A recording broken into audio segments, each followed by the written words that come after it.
it's best for you to.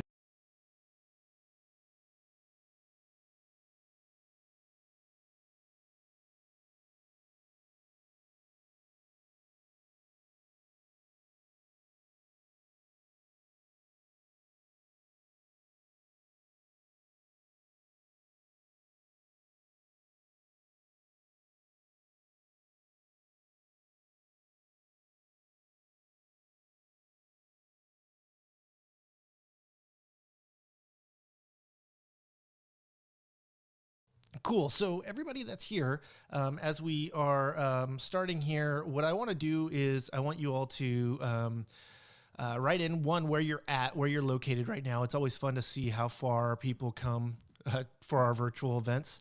And that'll get us all chatting. The big important thing that I think that you all should listen to is make sure to ask questions. If you have any questions, you have any concerns, surely someone else is bashful. There aren't any stupid questions, and I'm happy that you asked them.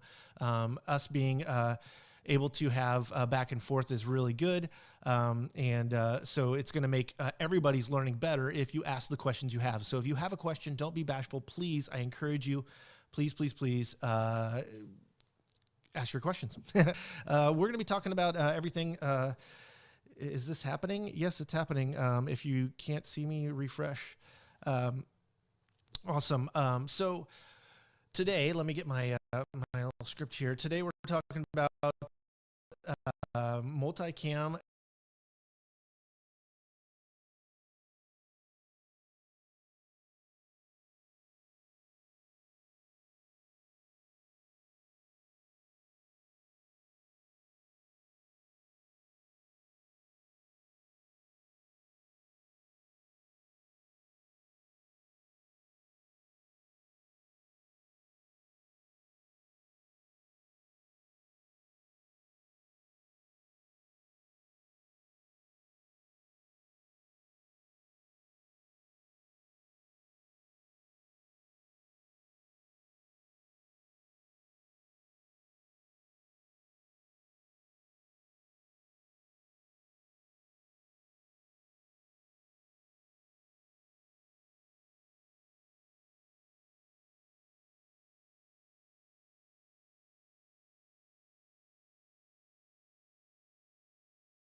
Work.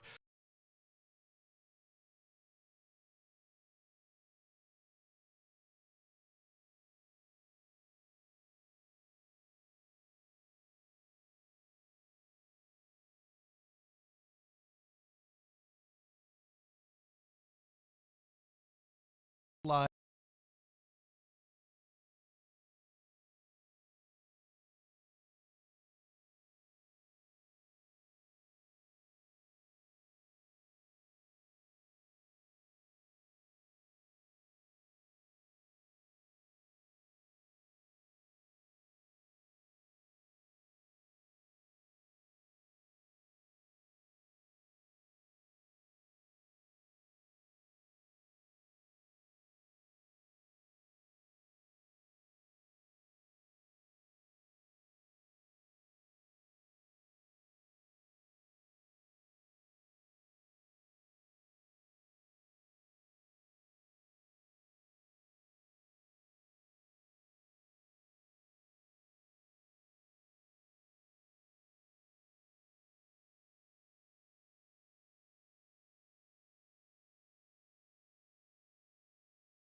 We'll get started.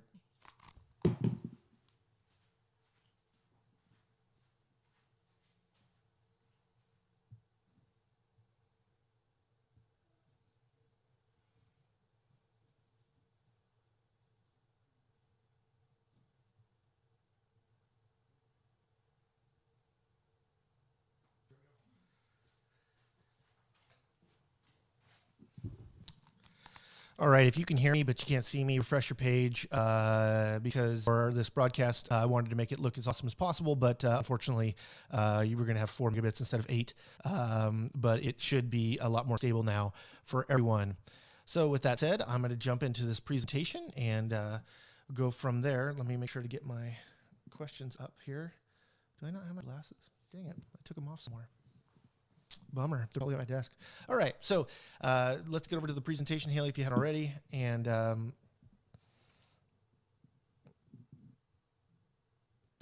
yeah, Billy, see, hold tight. Hold tight, we fixed the issue. Cool, should be great now. We are at half the bit rate, so it should be a lot easier to stream. Cool. All right, so let's go to this to my presentation here. So multicam events presented by the editors or video maker. You know, until recently, multicam events have been live streaming. So these are going to be this is going to be information really focused on doing multicam events, not live streaming. But the thing is it's not very different.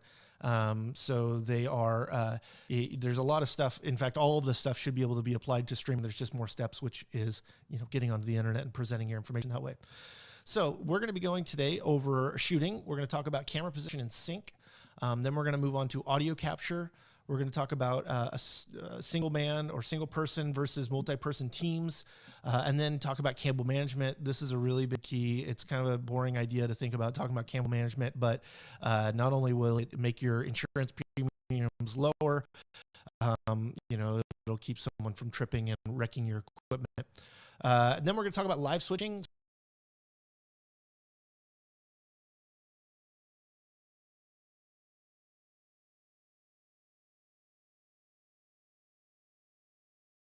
To a multicam, regardless of how you're presenting it, let it be online or live to tape or what have you.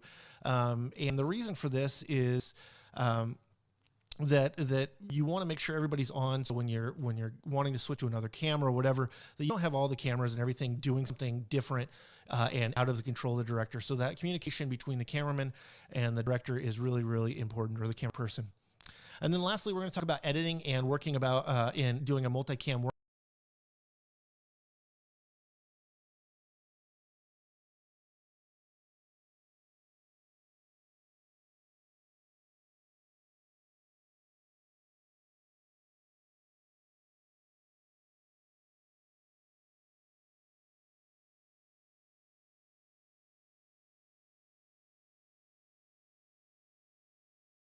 All right, so shooting, camera position, and sync. So get good coverage, not only from for the main subject, but also the crowd reaction. This is similar to if you're doing any kind of event. Weddings are a good example of these, but make sure to get angles, one, that are very drastically different from each other. You don't want jump cuts moving between two cameras. It makes the point going between two cameras unnecessary. So, if anything, narrow your field of view, get a close up versus a wide, those kinds of things, getting on either side of your a wedding, getting a camera on either side of the room, as well as maybe one down the runway there. Make sure to stay out of the way, get into places that just to be out of the way for those that are also at the event, but it's to keep your gear safe and to keep others from interacting with it. Nothing's worse than someone having to get out of their chair to get in front of your shot, to shake the platform you're on, to affect your tripod, any of those things, and that ends up making the shot not acceptable, which is great because we're doing multicam, so you should be able to cut to something else, but making sure you're out of the way, or at least that there's a path around you and that you're safe with your equipment, is really important. Yes, there will be a recording later, but it will be disappearing. Okay, so follow the light. Events often have highly directional light, so don't shoot on the side with all of the shadows. Yeah, if you're shooting, you want to make sure that you got a flattering subject. So make sure to pay attention to make your shots look good, and make sure if you're shooting people, which likely you are, that you're not shooting on the shadow side. You shoot on the key side of your lighting. It'll make it a lot better. Choose on the settings. Thank you, Joan. Okay, so set and match the white balance and exposure. So there's a lot of ways to do this. You can the white balance in a room is different. Depending on where you're at. If there's a lot of windows and you're mixing color temperatures or whatnot. So you might find a white, a white balance, like an actual Kelvin number that the room is going to look right in. I would probably start with whatever your finicky camera is and set its white balance maybe to a card and see what the color temperature is of it and set the other cameras to that. This is definitely something you could do beforehand and just set them all to the same. What this is going to do is make, of course, matching all the cameras a lot better. Even if not that you want any of the white balance to be off, but even if they were all the same, at least the corrections would look the same. So you want them all working together regardless if they're correct or not, but you want to make sure they're correct. This is tricky if you can't see all the camera feeds simultaneously. So that's why it's helpful when you set it to an actual Kelvin number.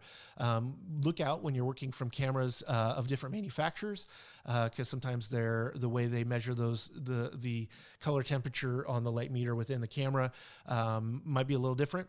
So that's when it's nice being able to see them all together. But if you're recording all separate cameras and not actually feeding them all together, you might end up having that issue.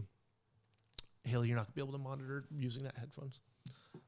What you hear, you would have to connect them to the computer. You can do that though. If not live, sync with the slate. Now a slate can be, of course, the clapper. I think I have one behind me somewhere. But it can be just a clap. And, the big idea here is the clap is visible to the camera that's shooting. So to all the cameras, hopefully you're in a position that all of them can get it. And the idea is not only will you have a visual place to sync, so when when you clap, when hands come together, and also to that sound, you'll be able to sync your cameras too. If you're really far from your subjects and you're recording audio on the actual cameras, this is still helpful. And this is going to be really helpful for the edit. If you are doing those edits, it's really important to make sure that you have that sync.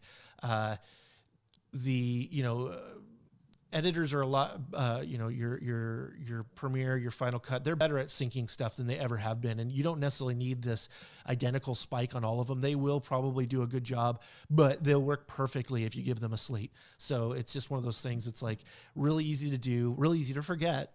But you want to make sure to do it because that's really going to make it happen. Are you using just a screenshot of your presentation or video? I can only see an outline sheet. Yes. Rick, this is a presentation.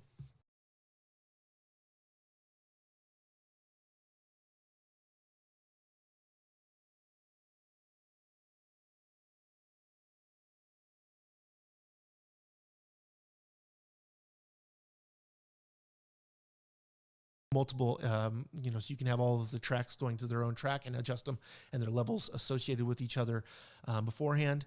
Make sure to disconnect the audio from the camera. In theory, audio is likely to come from a mixer, and ask the event's audio engineer for a feed.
You'll have some audio that are there. In theory. So in theory, you want to disconnect the audio from the camera if you can, to go to a singular place. Use your on-camera mic, even if you're not going to use them. The scratch audio can be very helpful also for syncing in post. One of the places I've used audio from a second or like a B or C camera in an event, it's been for the applause. If it's a concert or some kind of performance or whatever, now given different, but that these are still going to be applicable. It's helpful. I actually did a wedding where there was a mariachi band, and one of the microphones that were closer to the mariachi band picked up the performance better than the camera we used to shoot it. So we were able to use the audio from it. So it's going to be really helpful. I'm real sorry that everybody's having an issue here. We're not real sure what the issue might be. Maybe you can message Mike or something, although I think he's in a meeting, so not probably going to be helpful. So we're not going to start over again, Gabriel. Thanks, though. So use your on-camera mic, and it's great to, like I said, have that natural audios. Maybe it might be, sometimes it's going to be the thing that captures like the room noise well. Sometimes you need a good capture of just blank, no one doing anything room noise, and it's going to be helpful for the edit so it's not jarring. So I have this question too. What do you mean by in theory? So disconnect your audio from your camera if you're able to. Sorry, in theory, you should be able to disconnect audio from your camera. Versus multi-person teams. So I've done a lot of events where I'm the only guy. I'd set up all the cameras. I ended up even being a roaming shooter for a after event edit. So this is just really capturing to each one of the cameras and to be synced together in post-production. And so, you can do that. No big deal. Just realize you're going to have a bunch of lockdown cameras. You're not going to be changing frames. And if you have a problem like, see here, I had an issue where I was shooting a wedding and one of the cameras was in a place, and this was a Catholic wedding where people stand up and sit down and kneel and stand up again. And one of the cameras was almost unusable because it was the back of a really big dude that was near the camera. Like, unfortunately, just one of those things that you wouldn't be able to preview unless you were, knew where everybody was going to sit and all the rest. So, I used it somewhat sparingly, but it wasn't a terribly useful angle. So, being aware of those kinds of things when you're shooting solo, and also to make sure that you're getting a good coverage, like we said before, a wide, a medium, a tight. I was roaming so that I get in my shot of my other cameras. So I made sure to map out where I was in and out of frame, so I knew where I could go safely without getting into the shot as well. Wearing all black if you're in that situation makes you blend in a lot better. I always have a safety camera in back shooting wide. Yeah, it's great. I mean, the thing is if you have one camera static and you have other cameras moving, that static camera is going to be really great to cut to when multiple cameras might be moving at the same time. Maybe the focus isn't sharp and you have to tell the camera two to sharpen up their focus. It's great to have another camera to go to in the interim. So, the idea is don't count on moving any cameras other than the one you're using, and keep the cameras in your line of sight. This is for a couple of reasons. One, it'll help you understand the framing you're in. It'll understand any issues they might be having that you're there and you might be able to deal with. But moreover, cameras get knocked over and people don't realize it.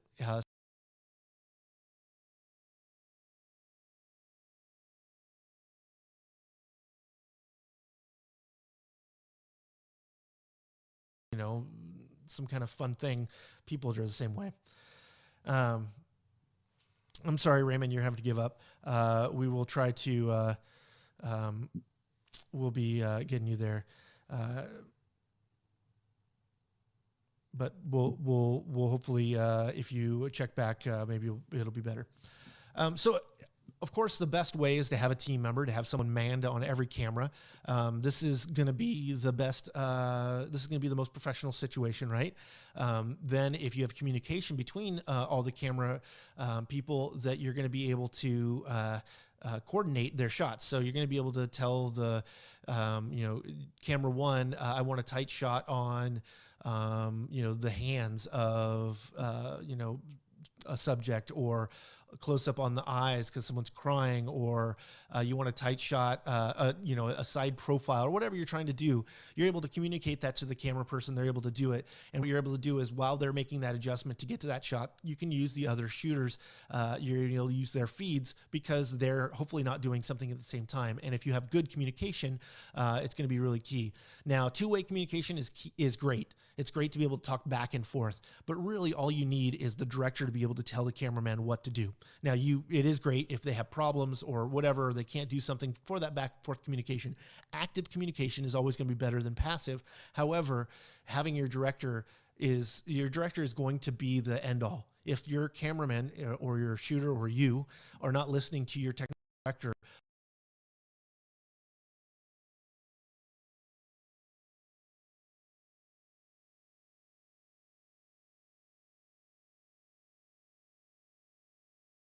got the crowd noise and my digital auditors capture the groom, officiant, and bride. In one wedding, I put a wireless mic on the father of the bride. Only one camera was manned, and it was a 3-person team. That's awesome. Yeah. The thing is especially if you're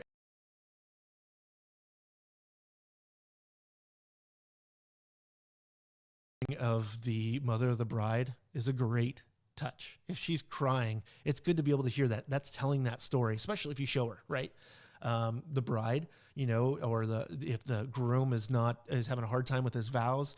What a great thing to capture. You need to hear him stuttering those things. You need to see that nervousness. You want to hear their teeth chattering. Those are all good details. So, but the issue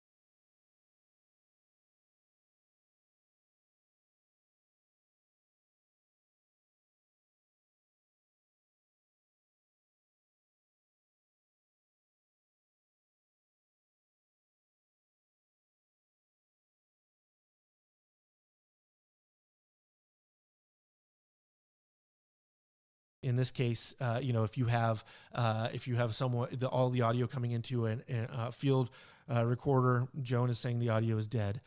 Oh man, I'm just so frustrated that you guys are having issues. Let me just unmute my presentation to see what I hear. Give me a second.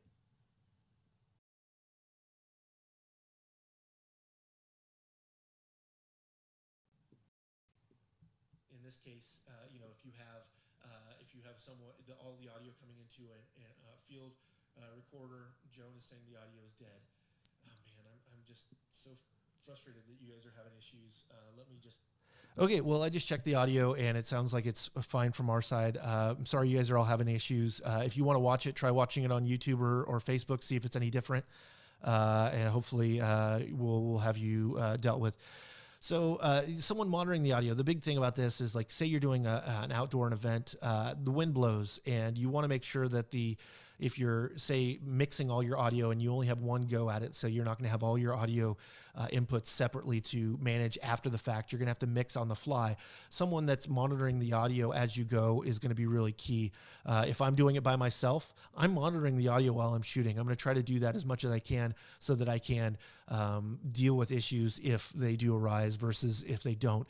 If I have a multiple of a team, I'm going to have someone assigned to it, and I'm going to ask them to be really assertive to the technical director on it not sounding right. You're making sure that they tell them as quick as possible. See here. Let's come on. So what I'm going to say to all the people is we're going to leave up the Facebook and YouTube video for a few hours today. So check back there and you'll be able to play back and watch it and pick it up. I imagine it's going to sound all right. Sorry, Saint Hutich. YouTube is better so far. Great, Joan. This is the interesting thing is it's going to Vimeo first, then to Facebook and to YouTube. So if YouTube is working better, YouTube.com/ video maker. That's the URL. I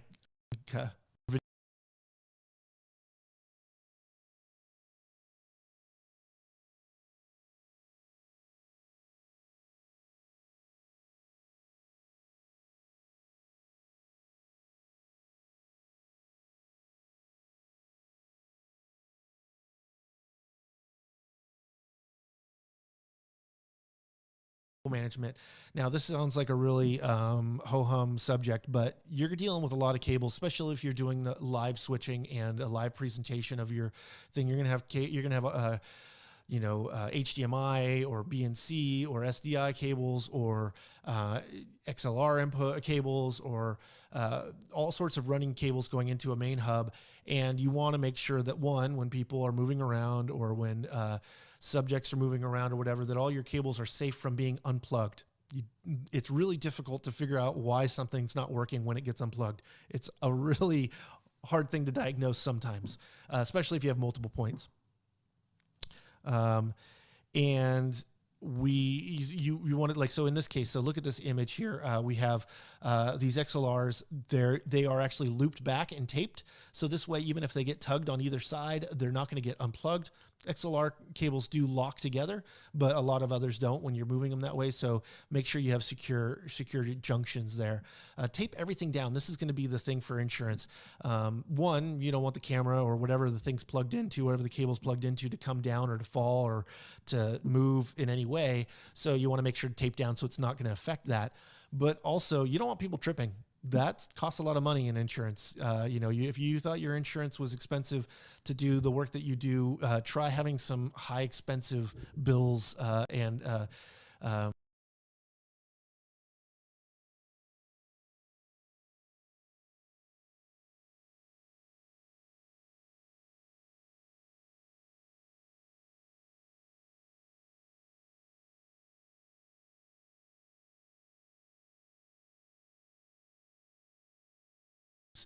here internally for what we can monitor. Okay, so make sure to tape everything down. Most safety issues can somehow be related to cables, so make sure to have them taped down. Leave slack so you are able to move. You don't want to tie everything down so that if you need to move that thing like 3 inches, you can't move it. So, give yourself some slack on either side, and go from there. All right, so live switching. Let me get a little drink here.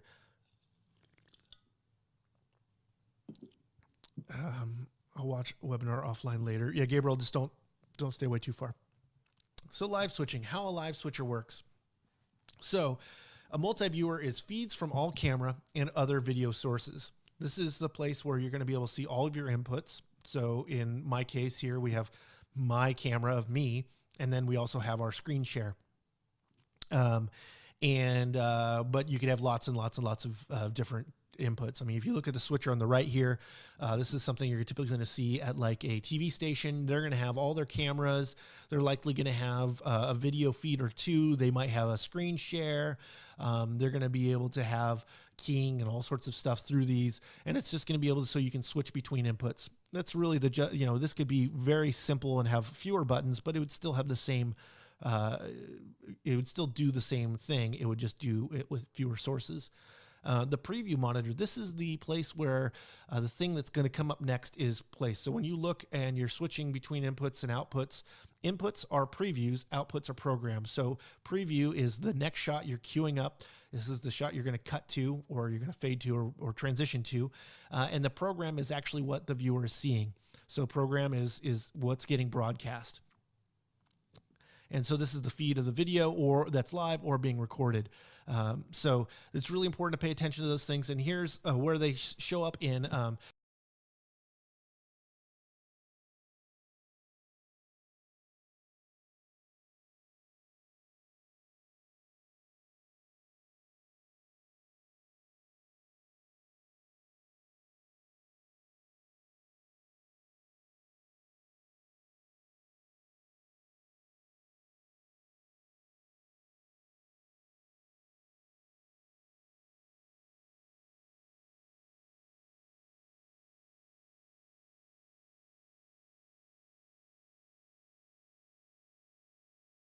amazing products, and these are software switchers. This is pretty much what you're doing with hardware, which is the same thing as this piece of equipment that's sitting here.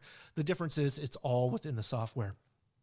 And so this is going to be a great place to, here's input. My input 1 is going to be here to, and you assign them to what you are. So that way you can quickly switch between them. Of course, in NewTek, they have a bunch of like pre-made things that you can have up. Of course, if you made a bunch of things and it's just a media library, same idea. And then you can have all your transitions and whatnot that are also there. YouTube is also cutting out. Thank you, Brian.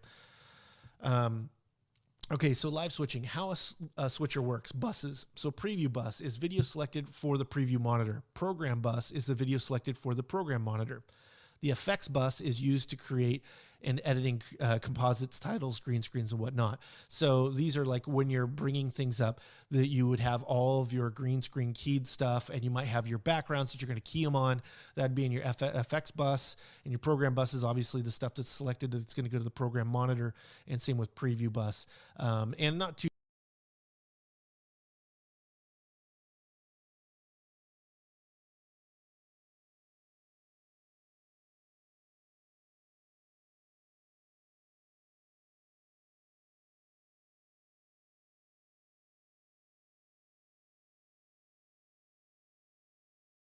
put out to your program.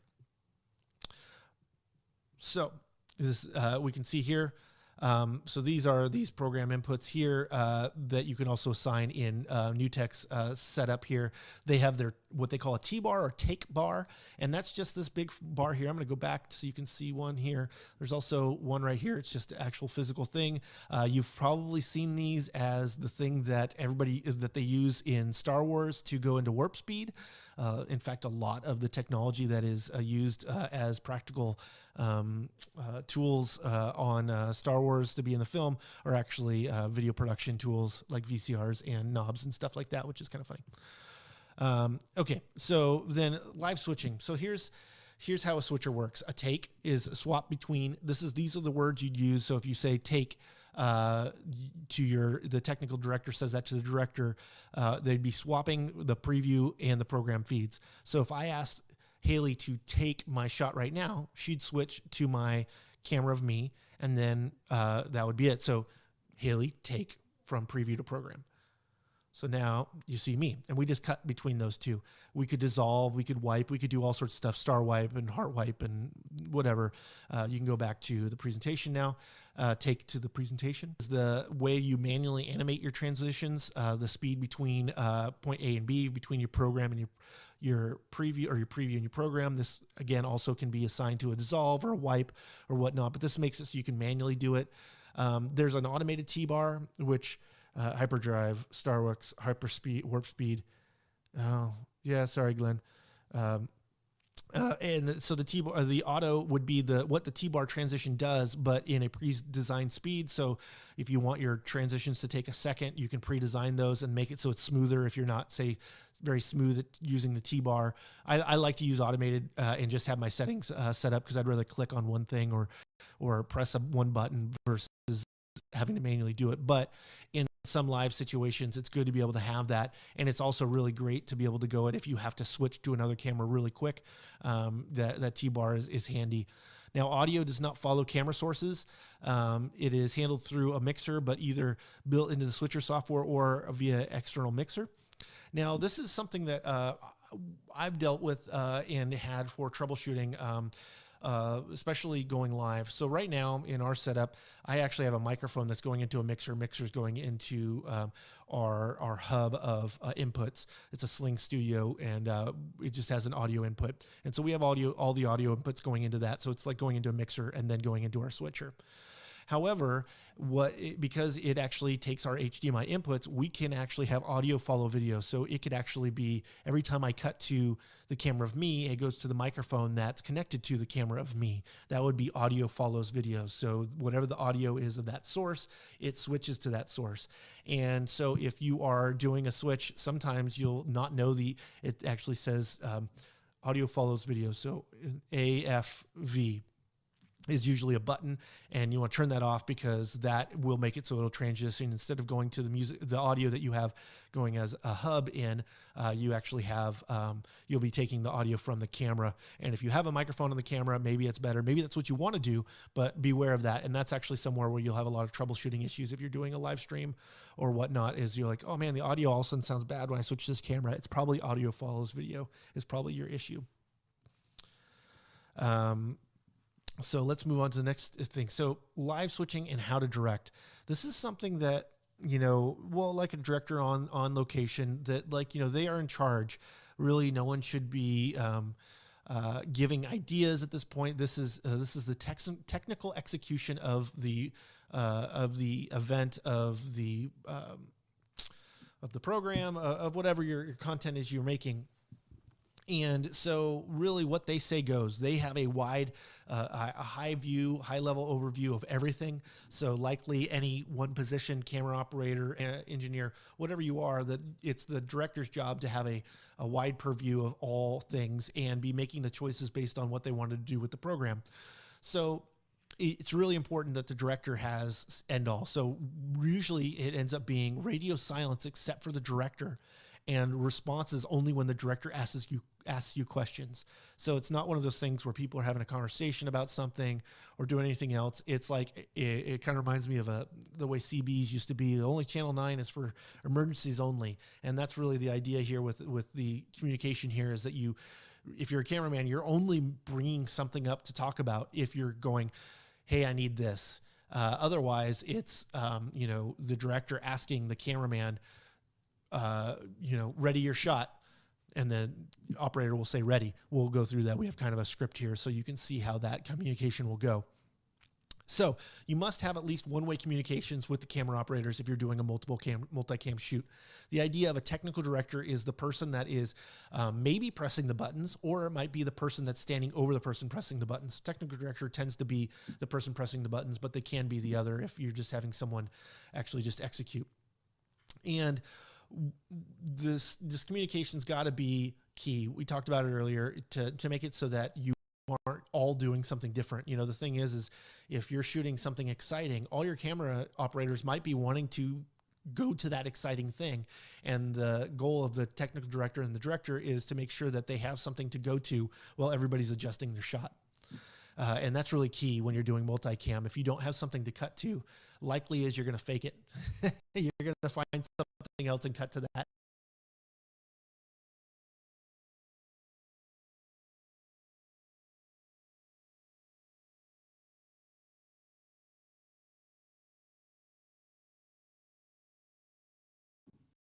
Let's see here. Yeah, we've had more people leave, but I'm sorry of those that are having issues. Oh, come on. It's just about, come on, computer. Why are you doing this? There we go. All right. So you will have a person ideally, you'll have a person dedicated to operating the switcher called the technical director, or TD. This allows you to keep your eyes on the multi-viewer preview program.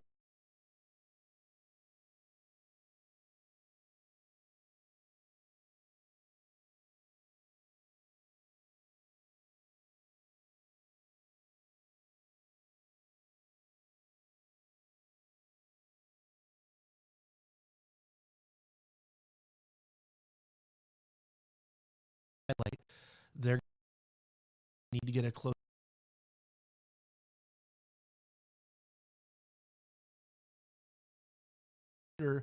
because they might not know which camera they want that to be on. That might not be communicated except for ready, close up camera 2 to subject A, or whatever it is. So it's going to be really key to making sure you have that communication as well as possible. But like I said, the director is going to be the god of sorts. That's really going to be making sure that everything is handled right. So here's the process to how to direct. One, give each camera a name. This, I usually like to do numbers in these situations, but sometimes A, B, and C, or whatever it is, make sure it makes sense. Make sure that by their numbering, you should be able to helpfully or quickly understand how many cameras you have to direct, though the director, if they don't know that, it's going to be a problem. Prepare camera operations for upcoming shots. Tell them what type of composition and moves you're looking for. Have them prepare for the camera going live. So let's say camera 2. I say camera 2, prepare wide shot with slow push in to a close-up of the subject's face. That would be, okay, cool. They know they're going to start. They know where they're going to end with their shot. You might even be, say, hold on their face until X happens or whatever it is. But so it's going to be really important for the director to know what those cues they want to have. And of course, this is one of those things where, yes, you want to have camera operators be able to independently make sure the shot's right. You don't want to handcuff them, just be like, lock it down. Because what's the point of having someone there if it's just going to be locked down? But the goal is to make sure you always have something to be able to cut to that is correct while the others are preparing for the next shot you're going to be cutting to. So prepare the TD for upcoming transitions, have them queue up the shots in graphics. So, you tell the TD, pull up camera 2, and then tell them when to transition other than takes when necessary. So, camera 2 to preview, take camera 2. And that would be bring camera 2 into program. And now that would mean to the camera operator, if they're hearing him say that they are now live. Now there's things called tally lights, which in some multicam setups you will be able to have. So whatever camera's live, there'd be a little red light that turns on. That is kind of a higher end option, but that's super helpful. That's like the TV station and stuff, that way the talent knows when they're on, but it's helpful for the camera operator for sure. Clearly communicate transitions to both the technical director and the camera operators. Camera operators should know when they are live and when they are not, so that they know when it's safe to reframe or reset shots. Just like I was saying, knowing when they're going, knowing what you want from them, knowing when you want them to execute it. Clear communication is always going to be helpful for all video production, regardless of what you're creating. All right, so here's an example of of a script. So the director would say, camera 2, I want a tight pan left to right on the lead guitarist picking fingers. The result action would be camera 2 begins to set up the shot further left than he or she thinks, and the director wants to cut in. The director says, camera ready 2. The technical director puts camera 2 on the preview monitor. Camera 2 operator begins to pan. Take 2. The TD presses the take button, putting camera 2 on the program monitor. Then camera 2 pans and doesn't stop until he or she hears take again, indicating another camera is live. This is going to be really key. And like I said, listening, and making sure you're doing what your director says, because they have that view that's going to make sure that everything's great. And if you don't trust your director, don't work with them. Here's another example. Everyone get ready for some quick cuts. All cameras set up to stable shots and prepare to repeat looping camera moves. Now, a lot of times you'll talk to your camera operators and you'll tell them what to default on. And in this case, if you said this, it might be that they default to what they think their jobs are, which might be a medium shot, a wide shot, whatever it is that you think that they're going to most likely do from their position. That's going to be like their default setup. And this is probably what you're going to say. All cameras set up stable shots, which might mean just get a good shot and prepare to repeat, or it might be go to your default settings so that we can do some quick cuts. So the director says, ready camera 2. The technical director puts camera 2 on the preview monitor. The director says 2. The TD puts camera 2 on program monitor. 1. And these are all very clear, very simple commands. 1. The technical director puts camera 1 on the program monitor. 4. The technical director puts the camera 4 on program monitor. 1. The TD puts camera 1 on program monitor. So, really this ended up being, everyone get ready for quick shots. Ready camera 2. 1. 4. 1. That's what you'd hear. There would, all the rest of the distraction of the actions would just be the actions of those that are there, the camera operators. So it's really important to pay attention to those things. Is if you were camera, well, in this case, if you're camera 3, you got left out completely. But if you say you're camera 4 and you weren't ready when he called 4, like, one, I'm not working with you again if you're not ready for that. That's really easy stuff to keep up with and to be prepared. You have to be on the feet and really ready for to do your next action when you are a camera operator in a multicam. So editing. Editing's a great thing if you get to do a multicam and you're not going live to tape. You can live switch a multicam. So if you have the ability to connect all your cameras into a live switcher and switching between the two, you could be done with the whole project and it all be edited when you complete, just like as if you went live. That would be called live to tape. So it just means you're recording it. You're not actually going live in the way of people are watching it live, but that all of the editing, all of the whole project, everything was done within the time of the actual event. However, most people will just have multiple cameras. They need to get multiple coverage, like in a wedding situation. Not likely, although now you might live stream a wedding a lot more. But that more likely you would have 3 cameras that aren't connected to anything they're recording, and you're having to edit them together. So in this example we have here, we actually have a multicam that had a close-up of me, a close-up of Mike, and then a 2-shot of the 2 of us talking. And we had to sync them and be able to cut between them. And we wanted to be able to do it like we were actually live. So we were able to bring in all the footage and everything together in our editing program. In this case, it was actually, this was Final Cut. But in Premiere, you can do the same thing. And actually in multicam modes, you can end up using the 1, 2, 3, 4, 5, 6, 7, 8, 9 keys to be able to cut to those inputs, which ends up making it so you can do a live cut while you're watching, which is really neat. So create a multicam sequence, which would be making sure that you have all your inputs and that your editor knows that you're doing multicam. All of the major camera or all the major programs have multicam. In fact, quite a few of the intermediate ones now do. So you want to make sure every camera has its own track. You want to sync using the camera scratch audio and then color correct. And this is more of a color correct to unify to make sure that all your inputs have the same look to them. Now you don't want to color correct to an ugly image. You want to make sure that they're all going to what the best direction you want, but you don't have to do like a heavy grade on these at this point, or unless you need to. But this is going to be a whole lot easier to do a global color correct to all of your inputs, so that you don't have to do it to all the different parts once they are all cut up and edited. Edit in real time, so that's what I'm talking about. You lock the audio. You want to make sure they're all synced up. Watch recording and make sure all of them all sync, and then watch the recording and make your camera choices. I think having a 10 key, I like doing it this way, and then just being able to press the number 1 to cut to camera 1 or input 1 or whatever it is, so you can just do it live, and it actually ends up being really easy and fast to do it that way. Now, to add polish, you can add transitions, audio sweetening, and color correct if you skipped earlier, or to put a look on everything. Now, the thing that like with transitions or anything else. So some of some live switchers, like the one we're using, Sling. We can shoot and switch and have it all record all the ISO, which is the individual inputs. So all the camera's inputs, it can record them separately. And then it also records the program output.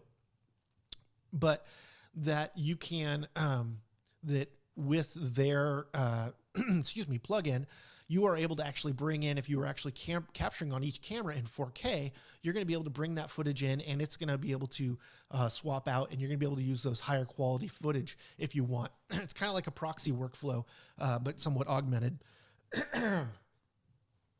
Suddenly got better. Great, Keith. Thanks. So, there's a lot of ways to do this, and with live streaming being a bigger category than we ever thought it was going to be in 2020, it's a very good thing that we have a lot of choices, and there's a lot more affordable choices these days. So you don't have to like Roland makes a bunch of switchers for live switching, but not for necessarily broadcasting. They don't have an encoder to go online and do that kind of thing. Whereas Blackmagic has the HM Mini, which actually is meant to go and be all of those things. Same with our Sling Studio. We can go live to tape, but we can also go live to the internet. I use the Sling Studio for a work project, and I worked at Sling. Cool device. Yeah, absolutely, Brian. We use it a lot. It's simple for us because we only have a few inputs, and we don't want to have cables everywhere because it's wireless. So questions, answers. We have about 10 minutes. I'm going to give some advice for live streaming out there right now. The big key when you're doing this, if you're a presenter or even if you are doing the production for a presenter, is to have a place where they can see the chat of the live event. That these days, that interaction between the audience and the presenter is really key to keeping people engaged. Of course, your audio and your video needs to be working well, which we, of course, not where it worked out well for us today. At least it seems on our side, it looks right. Hopefully the recordings won't be bad either. Maybe we'll share that all with you at a later date. But it's really important. Hill, you can go to me now. I have no more presentation to actually show. But to make sure that they can interact, that interaction is going to be really great. Of course, also as audience members, they're going to point out any issues they're having so you can help try to resolve those if you're able. Now, in our case, so this is an interesting situation because we're actually having issues after our broadcast, which is not something we have control over. So, once it leaves our building, we don't have, and that's one of the bad aspects of live streaming on the internet is really there is that last little bit, which is you are surrendering the power to the format. So in this case, we're going to Vimeo. The Vimeo goes out to Facebook and to YouTube. So you guys are watching it before it goes to Facebook and YouTube, but if Facebook or YouTube is better, why is that happening? Well, it's obviously not something on our side. It's something that's happening between Vimeo and YouTube, or between our broadcast outpoint and Vimeo or whatnot. So definitely something to pay attention to there, but that your audience can be very helpful, and it's really good to be able to have them ready to chat with them. The other thing is to have things ready for the beginning of your stream. So if you are doing a live stream, it's going to be a long time, have a beginning slate so you can start the stream before you're supposed to. So that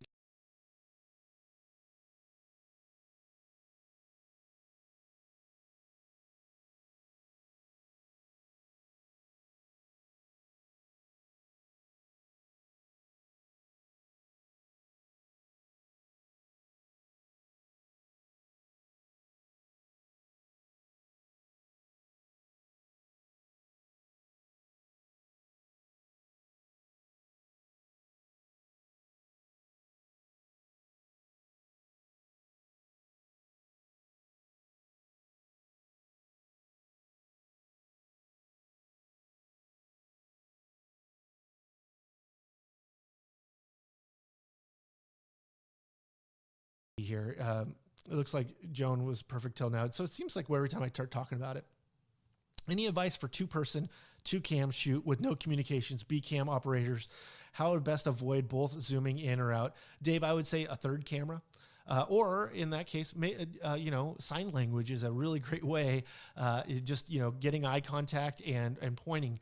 A cell phone, both people having a phone that you can text back and forth, any kind of communication, even if it's that way, would be good. Like I'm about to doing that. Now, do you really want to stop doing what you're doing to do that? Well, you can lock it down for a second if you're not doing something super crazy or that the information's there. But I would honestly just, if you can, set up a third camera, even if it's your cell phone, honestly, just to be able to temporarily cut to a wide shot so you can go between when both the cameras are doing something.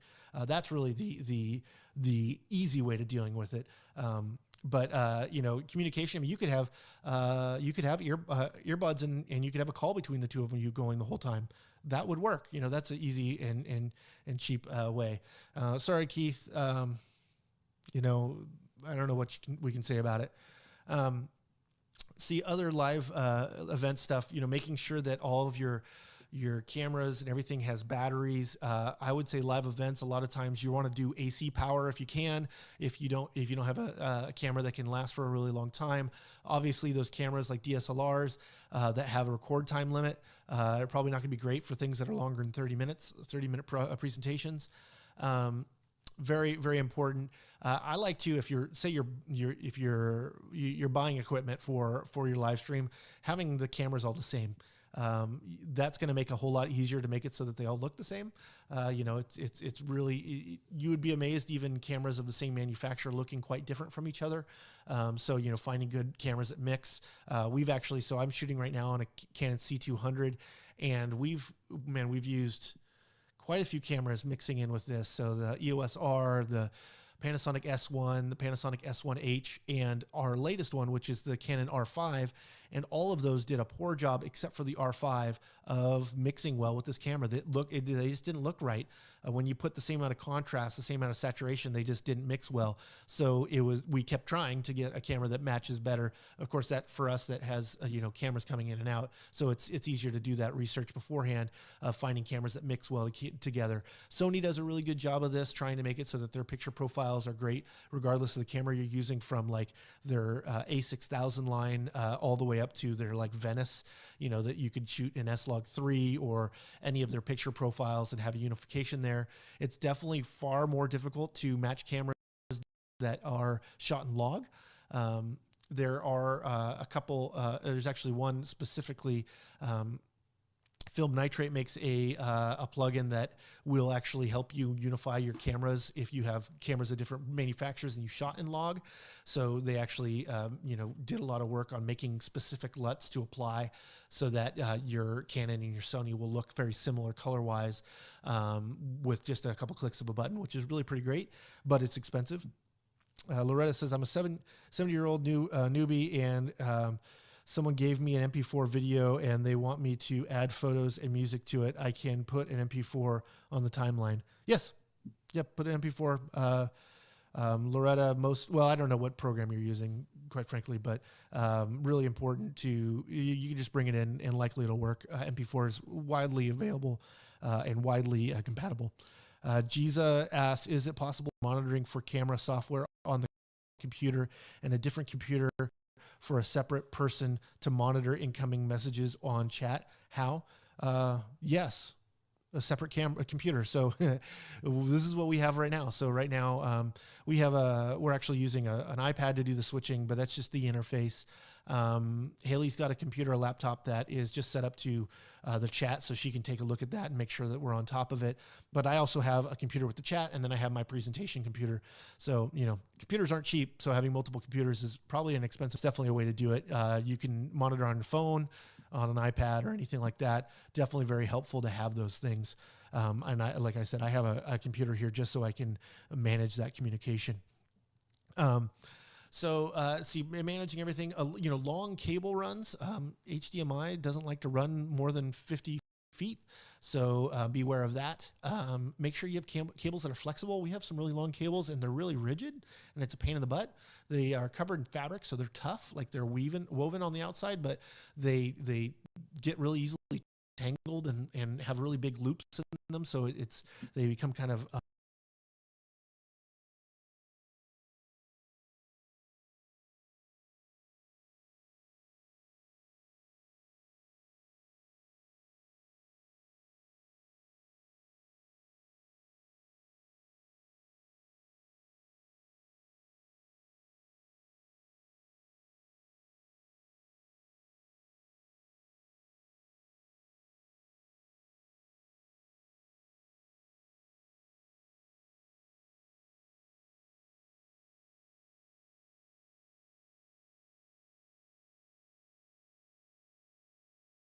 easy. I have the iPad that shows me my framing. I go sit in the chair and I take a look at it. If I didn't have that wireless ability to bring the iPad over here to look at, it would be far more difficult. And I don't have really great eyesight, so I'd have to have a bigger monitor to really be able to see that. Fiber optic HDMI cables work great for long distances. Price has come down. Yeah, totally. Totally. Missed everything after really big loops. Oh, Joan, big loops on the audio. Yeah, Joan, you know what? After we end this, there's going to be at least an hour or two that this is going to be out there. I might even try to figure out how we can share this to you all after the fact for a short period of time if the recording ends up turning out well too. So I'm glad you're back. Thank you, Joan. So let's see here. We have about a minute left. Let's see here if I have any great takeaways. It is hard work doing a multicam, and it's easy to be irritable. Make sure you feed yourself, make sure you drink water, and make sure you have clearly communicated amongst all of your team your communication rules and outlines. So, if someone is operating a camera, know they are camera 2. Make sure you have everybody's name. Sometimes you're working with strangers. It's just how it goes.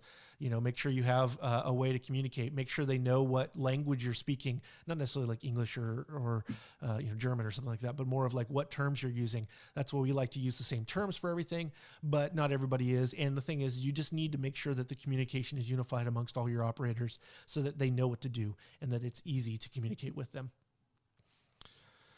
Awesome. Well, let's see here. Thanks for the helpful presentation. Is it possible to post all of the names, links for all the software and hardware you've talked about somewhere, please? No. It's called Google. Google it. You can find all this stuff very easily.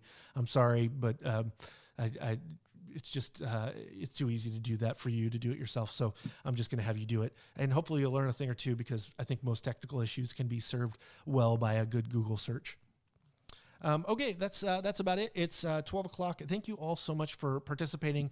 Let me give you a couple things here. Our next webinar is make sure that you're making your time. December 16th at 11 o'clock on the same URL, videomaker.com/live. Sure, you'll get an email about it.